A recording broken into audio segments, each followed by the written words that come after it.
ፊልሙ የሚጀምረው ሼፉ አንድ ላይ የምናውቃቸው ጋሼ ሴት ልጃቸው ልታገባ ከውጭ ሀገር ልትመጣ መሆኗን ደውላ ስትነግራቸው እያሳየን ነው። ወደ ሀገሯ እንደተመለሰችም የወንድሟን እጮኛ ስታያት ብዙም ደስተኛ አልነበረችም። ለዚህም ምክንያቱ ደግሞ እሷ በሀብትና በስታንዳርድ የምታምን ሴት መሆኗ ነበር። በቅርብ ከእስር ቤት ተፈቶ ሌላ ጸብ ውስጥ በመግባቱ በፖሊስ እየተፈለገ ያለው ፊጋው እነሱ ቤት መኖር መጀመሩ ደግሞ ይበልጥ ሰላምና ምቾት ነስቷታል። ለእሷ ልክ ነው ብላ የምታስበው ከብዙ ሴቶች ጋር መማገጡ ሳያንስ ጭራሽ የመጀመሪያ ሚዜዋን እንኳን ከማማለል ወደ ኋላ ከማይለው ዲያስፖራ ፍቅረኛዋ ጋር መጋባቷን ብቻ ነበር። ይህ ልጅ ከፊጋው ጋር በጭራሽ ልትስማማ አልቻለችም። እንዲያውም የሚያረገው ነገር ሁሉ ያናዳትና ያስጠላ ስለነበር በተቻላት ሁሉ ንቀትና ጥላቿን ስታንጸባርቅበት ሊመታት ሲሞክር ጋሼ እንዲረጋጋ ያደርጉት ነበር። ጭራሹኑ እንደ አባት እሷን ስነ ስርዓት ማስያዝ ስላለባቸው እንዲያግዛቸው ስለጠየቁት የእሳቸውን ቃል ለማክበር ሲል እንዴቱን ዋጥ አድርጎ እንደ ዘበኛም እንደ አገልጋይም ዝቅ ብሎ ይኖር ጀመር። ከጊዜ ወደ ጊዜ ግራ የገባት የመጣው ነገር ግን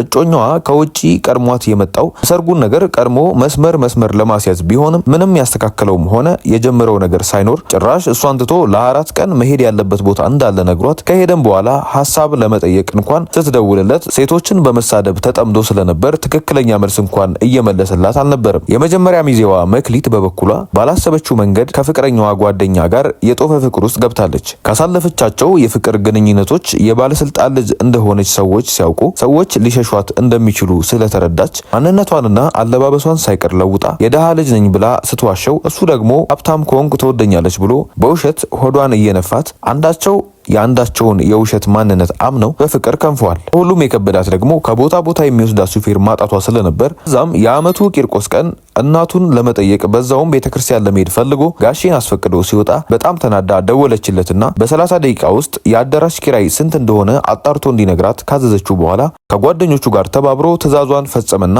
አሁን እንዲሄድ እንድትፈቅድለት ሲጠይቃት የሆነ ቦታ ስለምትሄድ ማድረስ እንዳለበት ነግራው ቀረ። ማታ ላይ እጮኛዋና እሷን ወደ ናይት ክለብ ከወሰዳቸው በኋላ ውስጥ ያሉ ጎረምሶች ሲተናኮላት ፈሪው ዲያስፖራ አላውቃትም ብሎ ከወጣ በኋላ ፊጋው መጥቶ ከሁሉም አዳናትና በሰላም ቤቷ አደረሳት። በቀጣይ ቀንም እጮኛዋ ከሌላ ሴት ጋር መኪናው ሲሳሳም አይቶት ደበደበውና ሆስፒታል ገባ። ጋሼ ልጅም ፊጋው ብሩን ዘርፎ እንደደበደበው ነግሮ አሳመናት። ፊጋው ያየውን ነገር ሁሉ ነግሮ ሊያስረዳት ሲሞክር እሱን በማመን ፈንታ በጥፊ ስትመታው የመኪናውን ቁልፍ በክብር ለጋሼ አስረክቦ ወደ ቤቱ ተመለሰ።